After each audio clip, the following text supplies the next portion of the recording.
France దేశం వారు స్పెషల్గా కొబ్బరి నీళ్ళ మీద పరిశోధన చేసి అందించడం జరిగిందనమాట.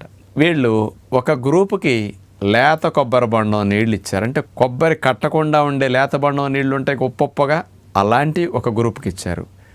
కొంచెం కొబ్బరి బాగా కట్టి ముదురుగా ఉన్న బొండంలో నీళ్లు కొట్టిచ్చారు. ఎవరికి ఎక్కువ బెనిఫిట్స్ ఈ జీర్ణకోశ సంబంధమైన అవయవాల్లో వచ్చినాయని చూస్తే లేత బొండం నీళ్లు తాగిన వారికి బాగా బెనిఫిట్స్ వస్తున్నాయని సైంటిఫిక్గా వీళ్ళు అట్లా డిఫరెన్స్ 2 గ్రూపుల మీద స్టడీ చేసి కూడా నిరూపించారన్నమాట.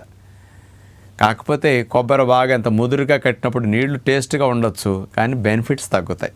ఎప్పుడన్నా అకేషన్గా త్రాగండి, కానీ రెగ్యులర్గా కొబ్బరి బొండం తాగేటప్పుడు లేత బొండం త్రాగాలి.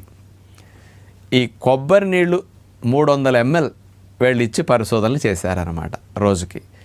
కొబ్బరి నీళ్ళు త్రాగటం వల్ల ఈ పొట్ట అంచులమ్మట పెరైటల్ సెల్స్ ఏవైతే ఉండి యాసిడ్